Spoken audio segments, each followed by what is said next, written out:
Hi everyone. Got the Creality K2 Plus 3D printer, and today I'm going to have a short video just showing you a bit about it and especially why did I get it. So let's get started. So why did I get this printer?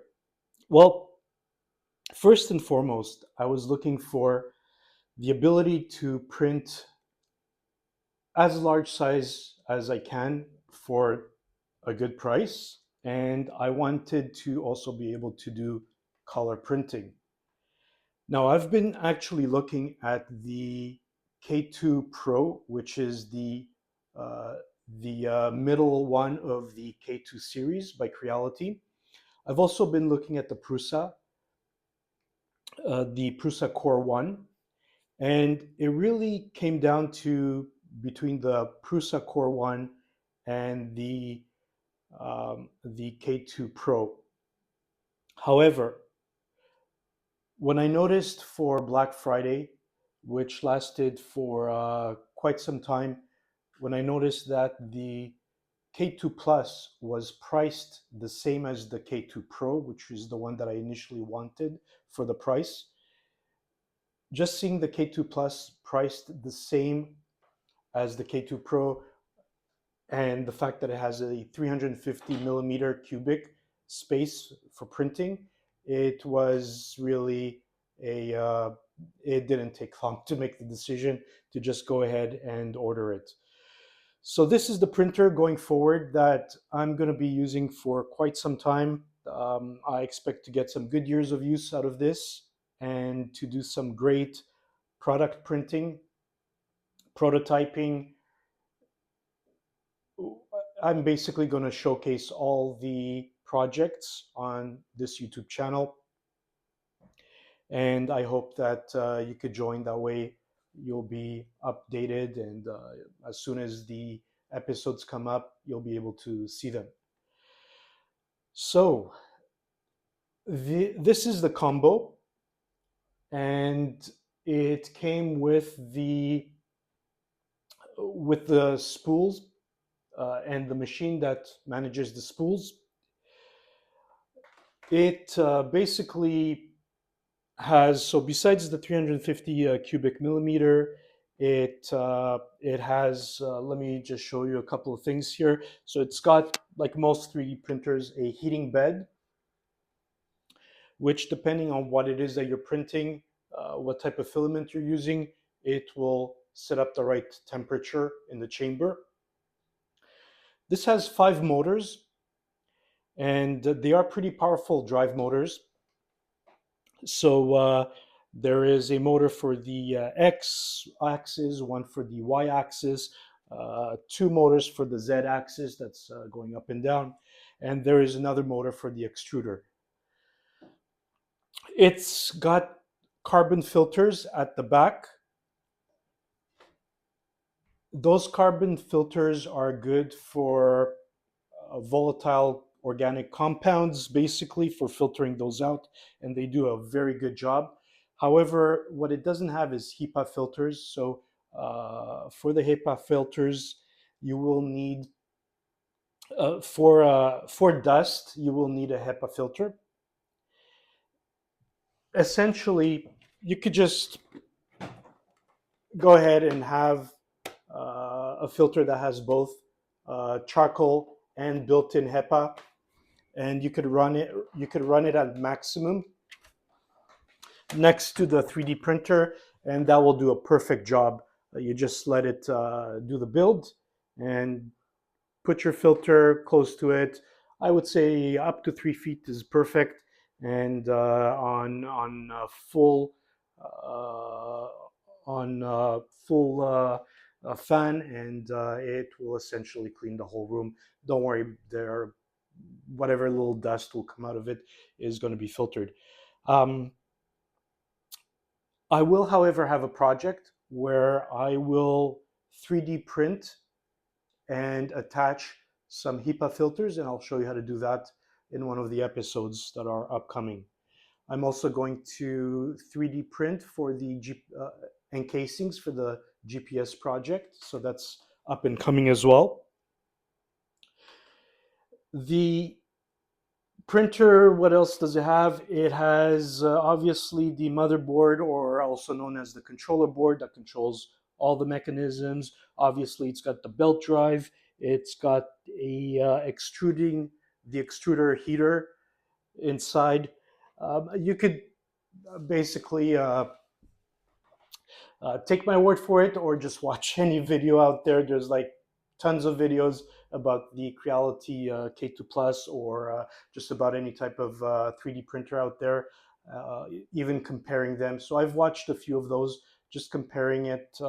I couldn't find much that compared the K2 Pro with the Prusa Core 1, but anyways, it's the Prusa Core 1. The only thing that it doesn't have, and don't get me wrong, Prusa is an amazing brand. I would like to get my hands on one of those essentially someday.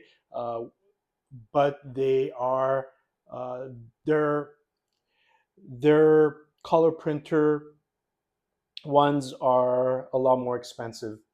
And I wanted, by the way, to just have a, again, biggest print volume and color printing, and this is perfect. This is heavy, by the way. So what I recommend, if you do order the K2 Plus, I do recommend that you have at least two strong bodies that are able to lift it and bring it into your house, and ideally into the room where, or just simply unpack it. But you're still going to need two people. When it comes at the door, it's about 120 pounds, all packaged, right? So this is in here when it comes at the door. So it's super heavy at 120 pounds, give or take a bit. Empty, so just this empty. And I just want to remind you, this has, per the manufacturer, it has aerospace grade aluminum. So it is heavy, and it is built like a tank. So really, I could tell it's good quality. At 80 pounds, I recommend not just lifting it with two very able bodied people, but do not put this on a table that has thin legs, like one of those foldable tables, because what will happen is the energy that is used here by the different motors will go straight into the ground. It will go across your table and right into the legs, and this will start shaking, and you're going to have misses where your prints are concerned. So you're just going to end up with lots of spool wire all over the place. The What I recommend is, unless you have a builder's table, like one of those heavy set tables that you would have builders have in their shop, hobbyists have in their shop, with thick legs, wooden legs that can absorb vibrations, I would recommend putting it on the floor. Best place to put this is on the floor. Once you put it on the floor, you go through the it will self adjust, and basically it's ready to go. So it's going to go through some calibration process. On the floor, this will not move, not even a quarter of a millimeter. It is solid. It is heavy, and on a wooden floor, it is perfect. It is steady. One thing I do recommend, just make sure, because some houses do have warped floors, so just make sure that on all corners, you're like here, it's perfect. It's perfectly aligned. So just make sure you do verify that. Um, Only thing I'm really concerned is that this is glass. I don't know if it's tempered glass. I haven't checked that part out, but it does seem a little bit thin, to be quite honest. It is replaceable, by the way, if you ever get a chip or a crack. But again, because it's a heavy machine, do be careful. You don't want to drop this. So make sure, again, two people job to move it anywhere. And dropping it, basically, you could first and foremost risk damaging the glass here. And there's glass at the top here, although this one is a lot sturdier because you need to put the spool drive here. The spool drive, by the way, it comes with a couple of PLA wires, filaments. So these are all PLA filaments for the for the projects where I'm going to set up the HEPA filter. I'm going to use a PTEG, so I got the PTEG plastic. PLA plastic is very strong, but PTEG is a lot more uh, sturdier. It's sturdier when it comes to heat changes, especially high heat that goes out of the fan exhausts. Those are the filter exhausts, the charcoal filter exhausts, and because there's heat coming out, it might warp the PLA. So I'm going to use PTEG. I could also use ABS, which is probably even better, but I think PTEG would do it.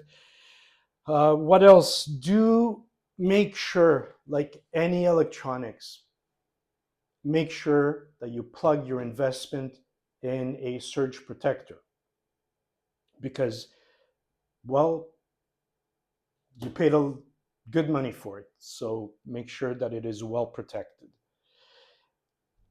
As mentioned, the glass, you could replace it every part of this 3D printer, and I would assume every single 3D printer out there on the market, and especially the high-end ones like Creality, Prusas, Bamboo, Kitty, they all have replaceable parts. Every part of it, they are highly modular. Everything can be replaced.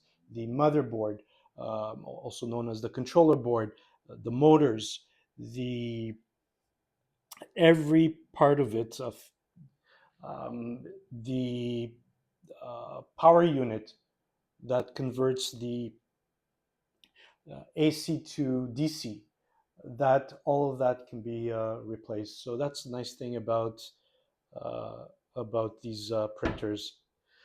That's pretty much it. All I wanted to show you for now, and hope you like this video.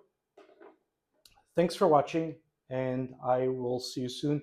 Catch me on my new episodes. Thanks.